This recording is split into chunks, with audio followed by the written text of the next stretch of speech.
Hey everyone, I'm Heather and welcome back to my channel. So we are back today with the Radiance. In the last one, I believe we confronted Dex about writing the letters. And we are now going to do a favor for Syndra so we can get her translation machine. We still have that journal. Apparently it's in Greek, and we don't know Greek. So that is where we currently are. So let's go ahead and get started.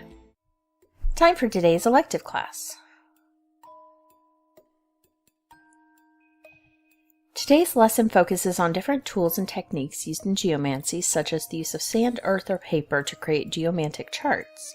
Personally, it seems like a pretty inefficient method of divination, which is probably why the practice died out long ago. Okay, my magic control and power are increased. Oh, talent. Ooh, alright. I got a talent.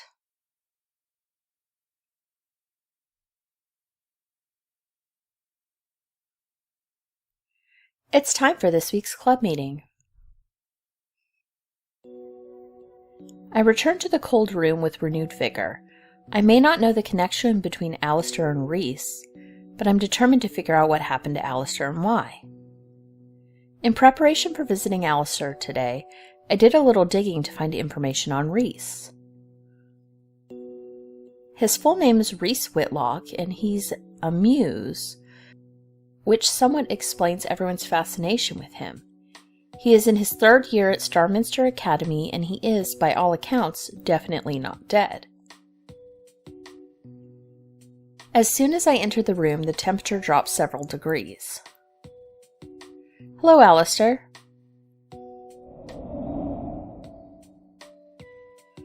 The ghostly form appears in front of me.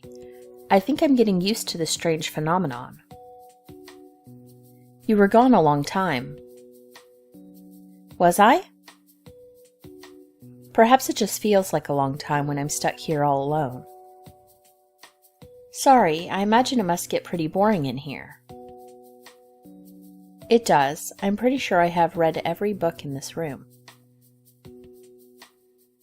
Oh yeah? Have you learned anything interesting? I've learned that I don't like reading. Maybe the books in here just aren't good. I'll see if I can bring you some more entertaining ones. I prefer talking with you. It's nice to have company. Sure, but I can't be here all the time. I have classes to attend. Then I guess I'll be doing a lot more reading. I can't help but laugh at his doom and gloom demeanor. It's just so stereotypically ghost-like. He begins to laugh with me, though I have a feeling he is just humoring me. He's changed a lot since that first day. He was sort of angry and intimidating. But now he is thoughtful and kind. He can't possibly be the same person as Reese, who was cocky and dismissive. I mean, honestly, you kind of freaked Reese out. And that brings me to the reason I came here in the first place. Alistair, I have a question. Yes? Does the name Reese Whitlock mean anything to you? It sounds kind of familiar. Do you think it could be your name? Your real name? Well, I suppose. Where did you hear this name? That's where it gets a little weird. I met Reese Whitlock here at school. He is identical to you, and he's very much alive. How can that be? That's what I'm trying to figure out. You said the name seems familiar, and it's the only name I've given you that caused you to react that way. But if you are Reese Whitlock, how can you be alive and dead at the same time? Could it not be a relative? A twin?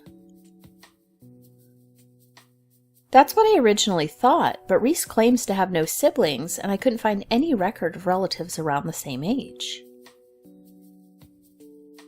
What about an ancestor or a great-great-grandfather? Someone that went missing in the past? I thought of that, but there's no evidence of any missing relatives in the Whitlock family. And get this, the guy doesn't just look like you, he looks exactly like you. I don't think this is a relative. How strange. I would like to speak to this Reese person. You would? Wouldn't that be weird for you? Is there a choice? This is the only lead we have. If you think he will answer our questions, then I want to talk to him. Okay, I'll try to arrange something. Thank you. Now, do you want me to read some of these old books to you? I bet I can make them more entertaining. I'd rather hear your stories. Tell me about your adventures. How you ended up here. Well, I can't promise that it'll be an exciting story. Feel free to embellish if you like. You can leave out the boring stuff. Deal. I spend the next couple hours simply talking with Alistair. He's an excellent audience, reacting at all the proper moments, asking questions when appropriate. I am beginning to really enjoy my time with him. I wish I could tell you my stories. Don't worry, you'll be able to tell me soon. We'll unearth those memories somehow. I hope so. Anyway, I better get back. It's getting late. I wish you didn't have to go. I'll be back soon enough. Alistair reaches out as if he wants to touch me. I don't move, afraid that if I do, he might vanish. You're growing on me. You're not still convinced I killed you? No, I don't think you would kill me, not without a good reason. I know there is a connection between us, I can feel it, but maybe I was wrong about the reasons why. Well, that's progress at least, I think. He does touch me then, just a slight brush against my hair. His touch is icy, and I can't help but shiver. I'll be waiting for your return.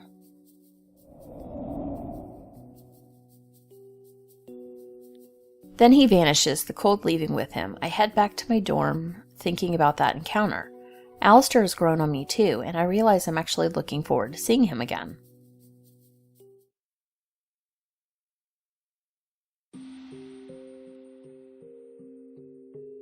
I meet Rayla outside and we head towards the forest.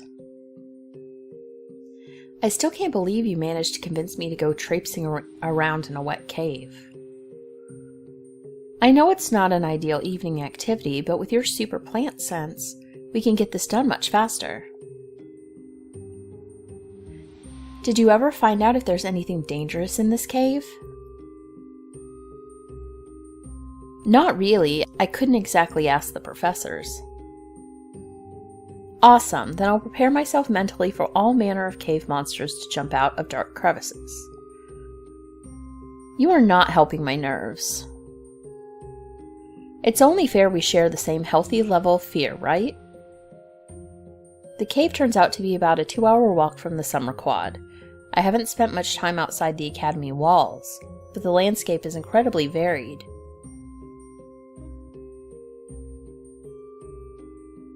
I suppose that should not be surprising for a place that wields all 4 seasons simultaneously. We are both uncomfortably hot and sweaty by the time we reach the cave's opening. Is it time to go back yet? We haven't even started, but I'm all for getting this done quickly. How does your plant sense work exactly? Plants send out auras that dryads can feel. Every type of plant has a different vibe, but until you felt them, it's hard to know which plant it belongs to. So this plant will likely send you an unfamiliar vibe? Yep, I can feel some common plants in here, but nothing out of the ordinary yet. Then I guess we'll have to go deeper. And those were the last words our heroines uttered. This cave is a lot larger than I thought it would be. Do you think anything lives here? Probably, but I don't plan to be here long enough to find out. Wait, I'm getting a signal. Rayla stops in her tracks, tilting her head upwards. Oh crap, I think it's up there. I turn in the direction she's pointing. I see a collection of pale blue leaves hanging from thin vines clinging to the cave walls. Is that them? It's got to be. They're giving me the right vibes. Okay, that is definitely out of our reach. Oh no, my oracle friend. We don't have to go to the plants. The plants will come to us. How? Rayla goes still, her eyes closed. Then she starts whispering softly. Hey there, little buddies. I could use your help. If we could just borrow a couple of your leaves, Gaia would undoubtedly bless you for your generosity. We will take no more than necessary. She pauses as if listening. The vines on the wall start to sway a bit. Are they actually answering her? Oh yes, it is for a noble cause, to save my friend here whose life might be in danger. Watching my roomie have a discussion with a pile of vines might be the strangest thing I've seen since coming to this place, but it works. Little blue leaves begin to drop from the walls, floating slowly towards us. I hurry to scoop them up, holding them carefully in my hands. Thank you, and may the goddess watch over you. The vines seem to sway in response. Okay, that was probably the coolest thing I've ever seen. That? Aw, it's nothing. I'm usually terrible at negotiation, but these guys seem pretty amiable. Some plants will want something in exchange, but these seemed excited to help. I guess they don't get many visitors. Well, tell them I appreciate it? Don't worry, they know. Oh, and they also said there's a big old snake living in this cave, so I'd say we get the hell out of here. You don't have to tell me twice, let's go.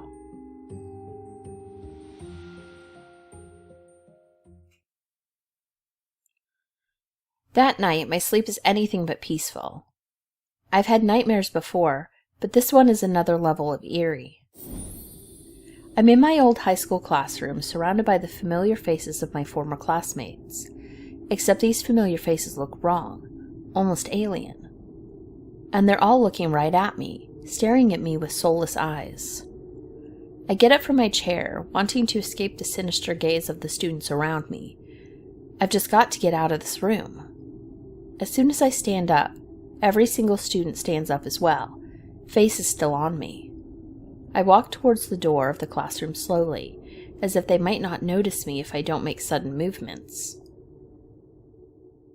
No such luck. With every step I take, the other students move in closer. I stop, horrified. If they keep moving in on me like this, I'll be surrounded. I look around frantically, hoping for something that I might be able to use as a weapon. Nothing. Panic rises in my throat and I bolt for the door, praying I can get there before I'm surrounded. The other students converge on me like a horde of the undead.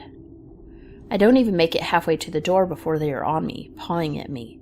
I crumple to the ground, feeling the weight of a body on top of mine. I'm going to suffocate. I squeeze my eyes closed and scream.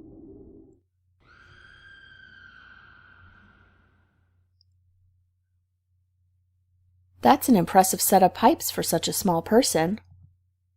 A familiar voice rings softly in my ear and my scream stops. What? Am I dead?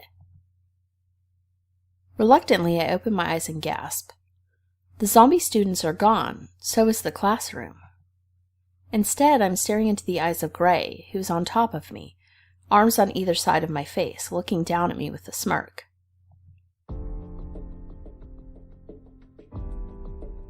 What? Gray? Where am I? Where do you think you are? I don't know. I was in a classroom. There were students.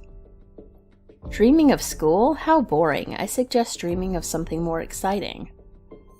I suddenly realize Gray is still on top of me and I blush furiously.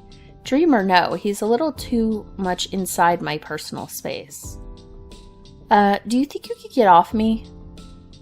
If you'd like. He stands up in one fluid motion and reaches his hand out to me. I take his hand and he pulls me up off the ground. Now that I'm standing, I take a look around. I am still in school, but this is a hallway here at Sarenvale, and there are thankfully no zombie students present. Do you often dream of being eaten by other students?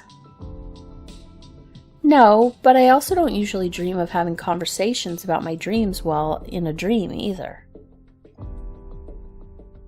Dreaming about dreams? Now there's something for the analysis books. What are you doing in my dream anyway? You tell me. I suppose it isn't exactly strange to dream about Gray. I mean, I had just had a dream about zombie students about to suffocate me, so why wouldn't I dream about a normal guy? Are you sure I'm normal? Did I say that out loud? Gray's very close to me now, his eyes on me, serious. He leans down and I can feel his breath on my face. My breathing quickens, but I do not attempt to move away. I close my eyes. And then I wake up. I'm back in my dorm room at Sarenvale. Rayla's dark form is breathing evenly in the bed beside mine. What a weird dream. I look at the clock on my bedside table, 3:17 a.m. Still a bit shaken, I take a deep breath and attempt to settle back into bed. Eventually, I drift off into a dreamless sleep.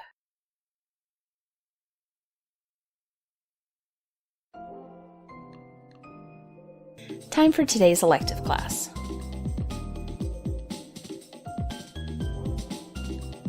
Today we focus on learning some of the most common symbols found in nature and their meanings. Okay, my logic is up, endurance is up.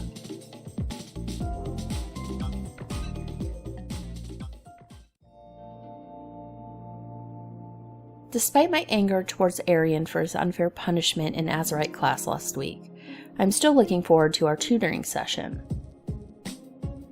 However, today's lesson is to be the last one. When Professor Balin set up these lessons for me, he told me 4 weeks of study under Arian would improve my skills dramatically. Until last week, I did not believe him, but with Arian's help, I managed to push myself to do things I probably wouldn't have done on my own. Last week I had a breakthrough, and I'm excited to see what is in store for my last session. I reach Arian's office and knock quietly. He hates it when I bang on the door. "You don't need to wake the dead, Miss Ash," he had said. It didn't take me long to learn my lesson. After a few moments with no answer, I knock again, more loudly this time. Still, no answer. I reach for the doorknob and turn. The door is unlocked. Peering in, I notice it's also empty. Arian is not inside.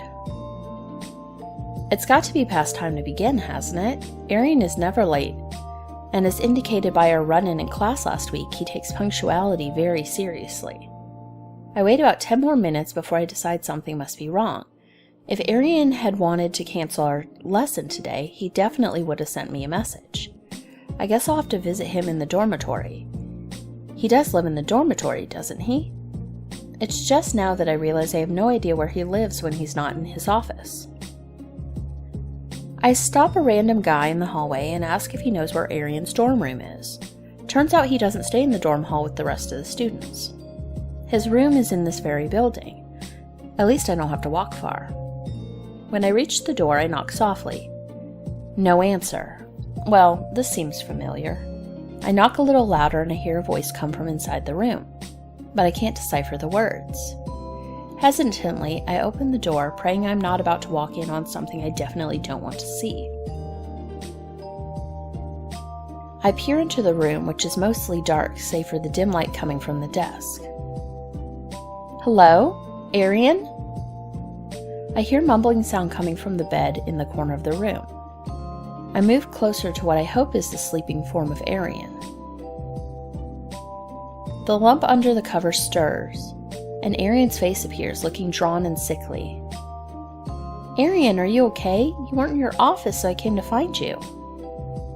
Arian sits up slowly and looks at me with a glazed expression.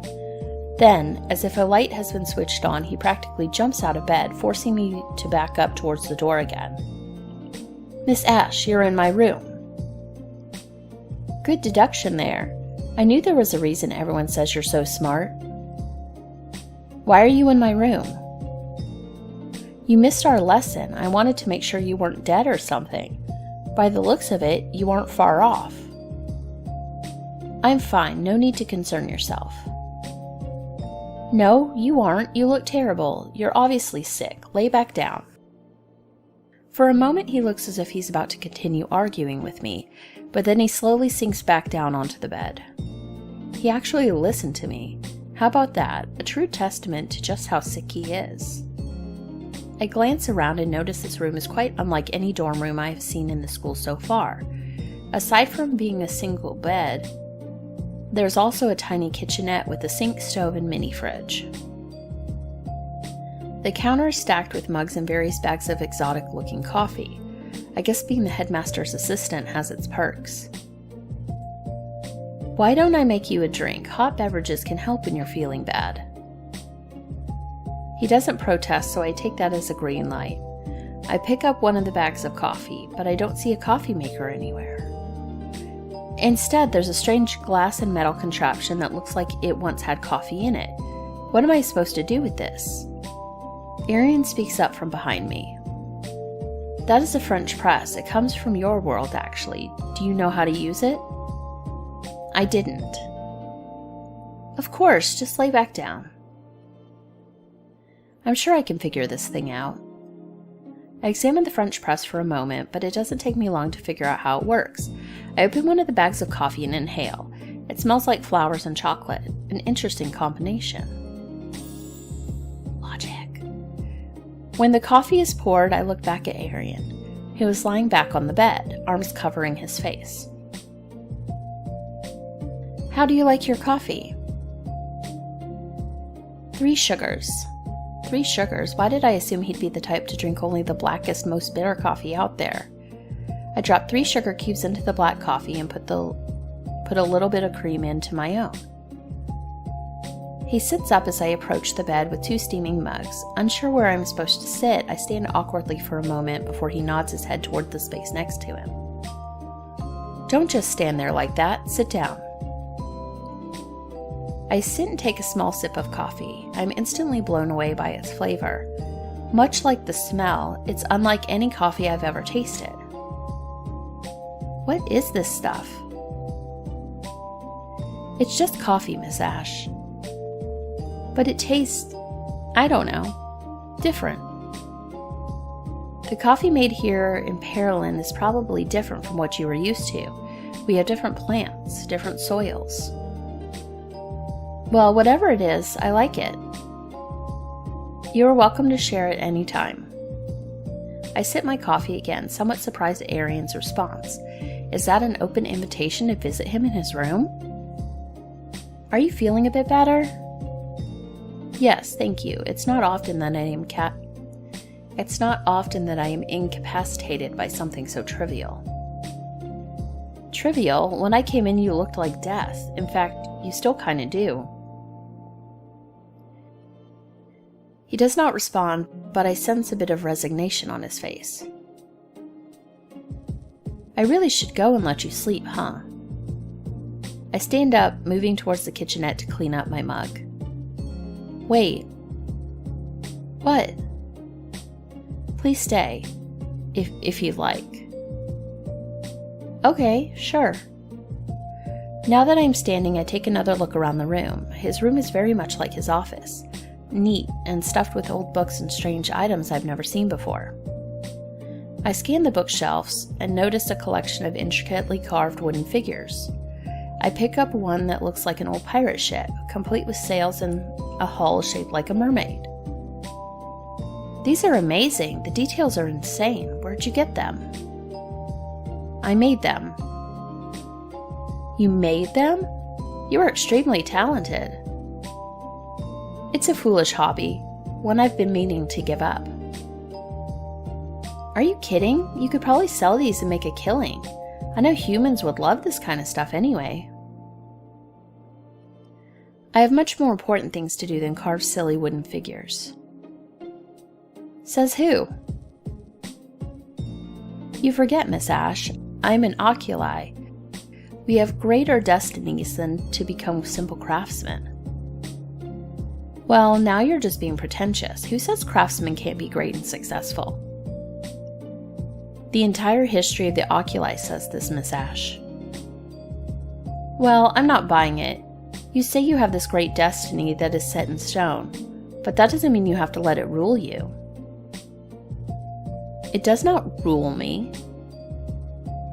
Then why would you give up something you enjoy? You do enjoy carving these, right? He is quiet for a moment and then gives an almost imperceptible nod. Then screw your destiny. You have time for boring old destinies and passions if you let yourself. Arian stares at me with an imperceptible look on his face. Uh-oh, did I make him mad? I did just say screw your destiny to a near professor. I look away sheepishly. You were quite odd, Miss Ash. Me? That's rich coming from you. I'm pretty sure you're the oddest person I've met. In what way? Oh, I don't know. Maybe because you're some kind of mirror person? I clamp my mouth shut. Oh God, I just called him a mirror person. I brace myself to be reprimanded, but I'm shocked when he laughs. Not just any laugh, a real loud, uncontrollable laugh, as if I'd just said the funniest thing in the world. Seeing this kind of laugh coming from him is so strange, it's almost terrifying. What's so funny? Mirror person?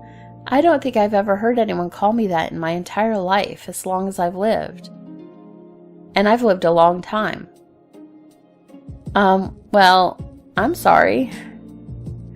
When I said you were odd, that was an understatement. You were so much more than that. Thanks, I guess. I'm hesitant to spoil this pleasant moment between us, but something has been bothering me. Last week, in class. What about it? You kind of called me out in front of everyone. There's a loaded pause. I wonder if he doesn't understand what I'm getting at, if he's waiting for me to elaborate. You think I was too hard on you? I guess I just felt it was a little unfair. You knew what had happened the night before, why I was late. Miss Ash, when I am in charge of the classroom, I am no longer Arian, your private tutor. I'm Mr. Faley's headmaster's assistant. There are certain obligations I must uphold. I must be an example. There you go again with all the obligation talk. It is simply a fact. Do you not believe in obligations? Not when it changes who you are. Arian falls silent, and I wonder if I made a mistake bringing it up. Look, forget it. What's done is done. I just wanted to... You're right, Miss Ash. I am? I should not let my obligations change my fundamental being. That is not who I wish to be. Now it's my turn to fall silent. I think he actually just admitted he was wrong. I'm tempted to blurt out an "I told you so," but that would be ill-advised.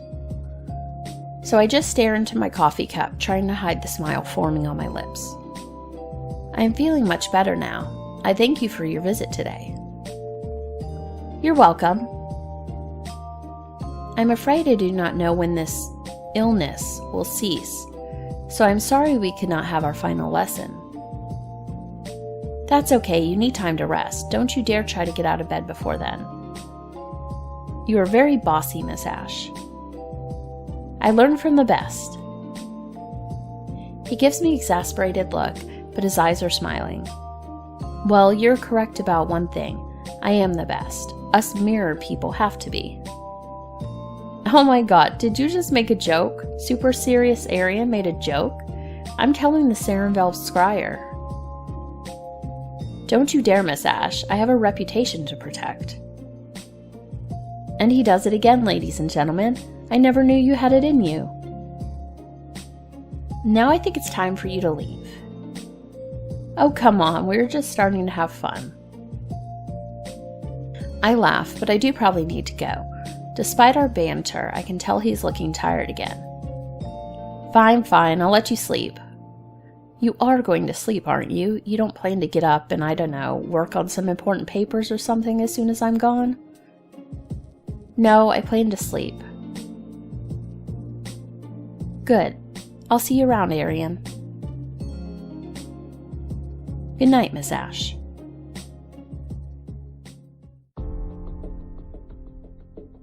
With an unexpected free evening, I decide to take a little stroll around the spring courtyard.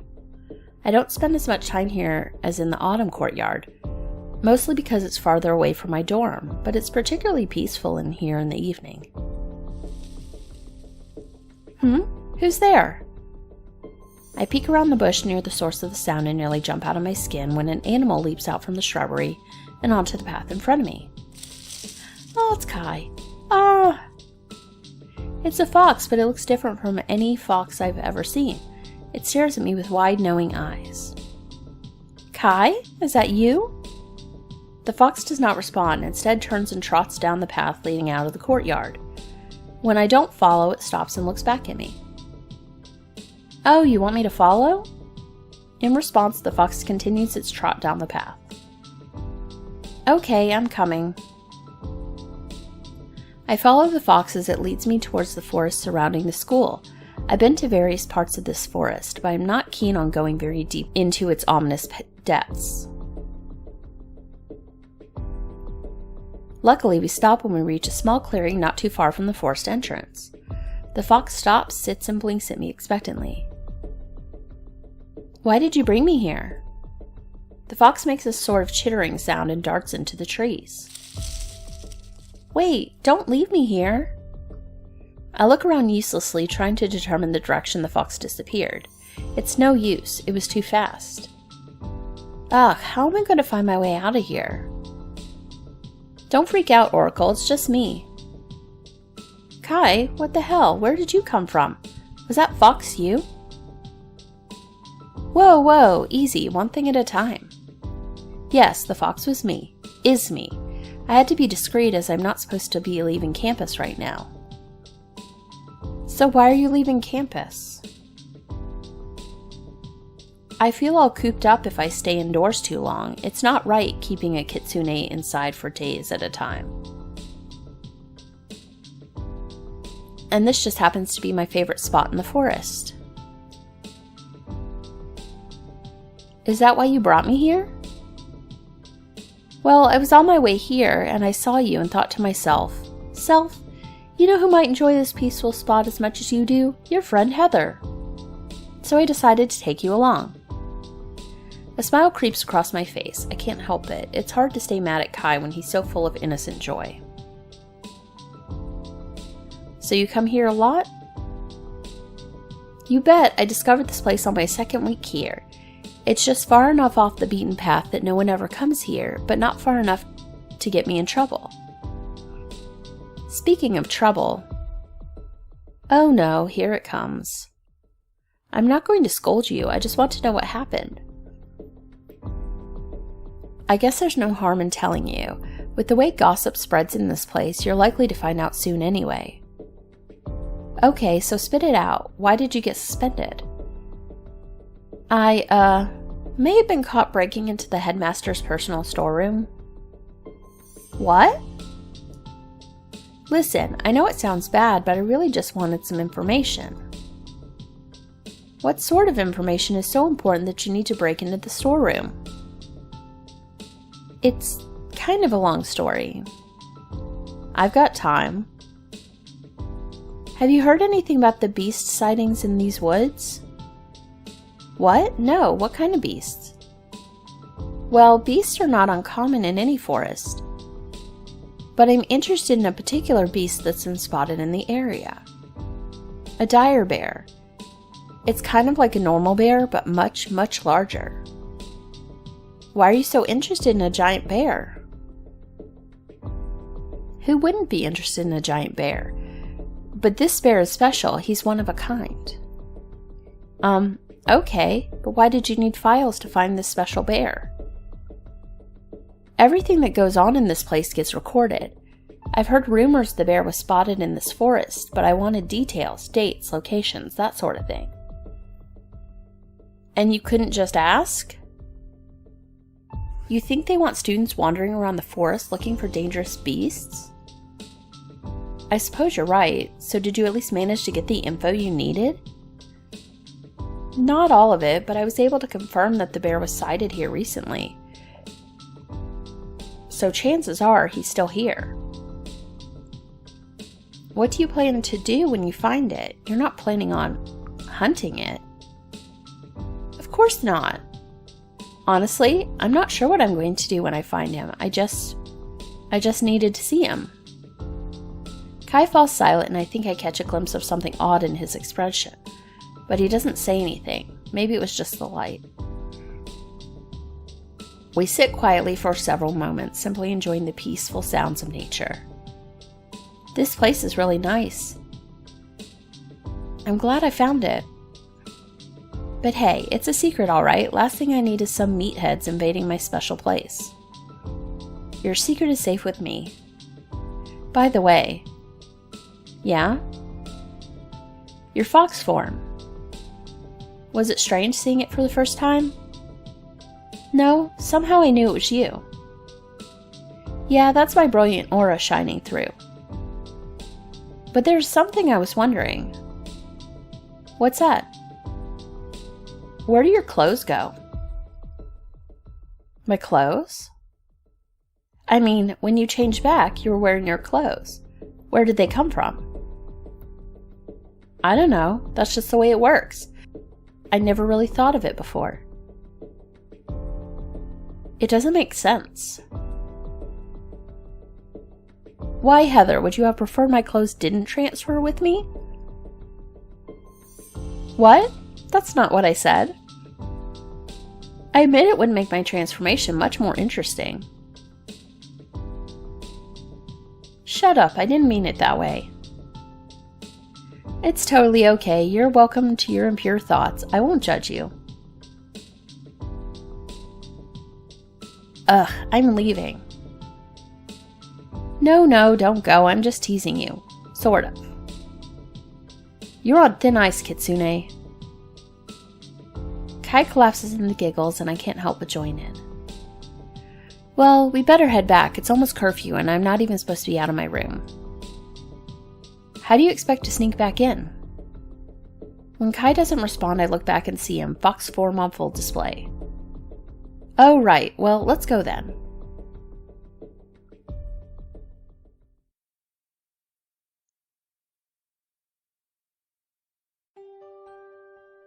Alright, well, I guess that's where we're going to go ahead and end this episode. In the next one, we will pick up with Gray in the class and see what's going on.